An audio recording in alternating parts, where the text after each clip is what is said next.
Magandang araw, kaibigan. Welcome to our podcast where we explore the breathtaking natural wonders of the Philippines. We're your hosts. I'm Chris Jerome. Hello, I am your Ate Crystal.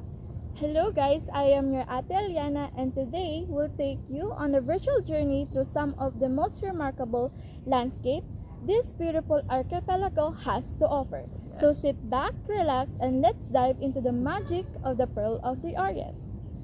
To our first segment, the Tubataha Reefs Natural Park.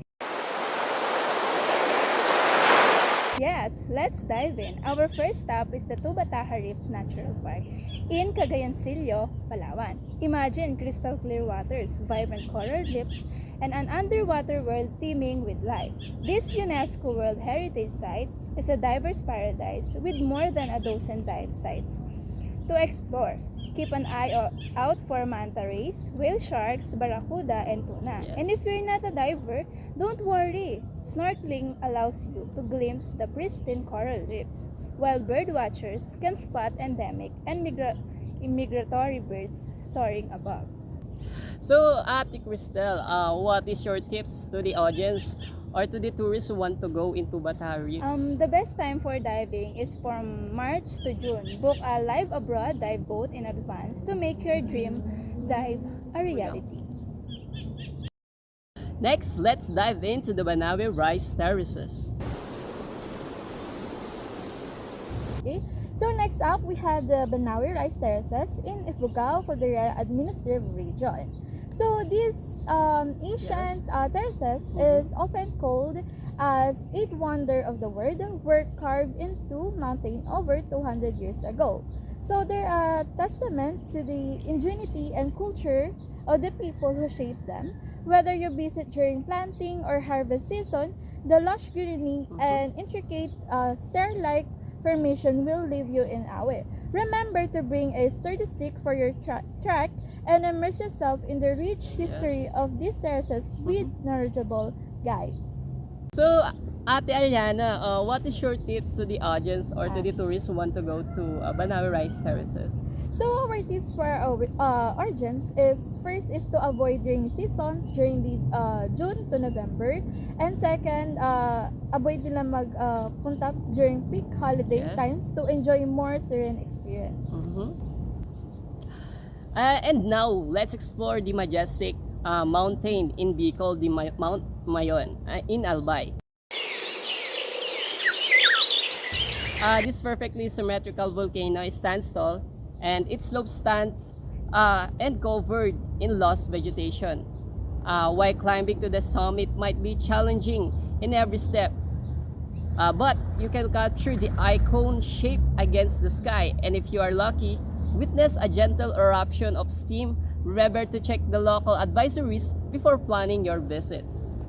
So next, from the heights we travel to Mount Haligitan World Heritage Park Yes. in Davao Oriental. So while in the mountain itself is served for scientific research, the Eco Park offers a glimpse into its century-old pygmy forest and the unique species that call it home. And to our final segment, let's dive into the Enchanted River.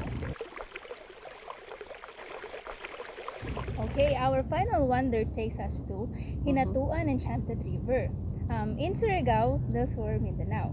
This mystical river seems to glow with shades of blue and green. Oh. As if touched by magic, locals believe it's home to supernatural beings. Whether you swim, snorkel, or simply gaze at its beauty, you'll feel the enchantment.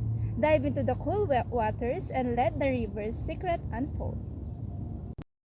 And yun nga, no, if you are given the chance to go to those natural wonders, ano yun? And why? So akong mauna, no? So kung papipiliin ako, I think I'll choose Banawe Rice Terraces, no? Sa Ifugao. So I choose this landscape kasi parang kahit sa picture ko lang siya makikita, yung aura niya nakaka-relax, napaka-aliwalas, parang ang sarap magbakasyon or talagang mag-visit dun sa place na yun. Makikita mo yung greenery, yung green, napaka-green ng mga damo or yung mga palay na meron doon, since for farming yun, diba? Yes. And makikita din natin yung cultural heritage, yung culture na meron yung tao doon, yung mga Ifugao. And makikita din natin yung parang environment and human interaction doon. So parang yung landscape, no, hindi lang siya for tourists, no, ang daming meron doon. Yes. So yun. Mhm. Ako naman, kung papipiliin ako, pipiliin ko yung Mayon Volcano sa Albay. Kasi makikita naman natin, no, yung Mayon Volcano, isa siyang perfect cone, no? Tsaka nung bata ako, pangarap ko talagang makapunta sa Mayon Volcano. And pangarap ko talagang makakita ng mga totoong Yes. volcano. Ayun. Ikaw, Miss Jero, Ako, if I given the chance, no, I prefer to go to Enchanted River. No? Sa pangalan pa lang, sobrang enchanted na.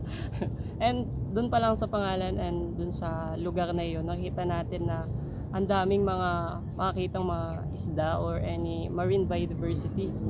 Alam na natin this, rich in biodiversity yung lugar na yun. And gusto kong makita actually, no, in real life, yung mga nandoon. And I want to experience yun nga yung mga pwedeng gawin doon like snorkeling, diving, or kung ano pa, pagpunta sa mga caves, ganyan. Pangarap ko pa yan dati.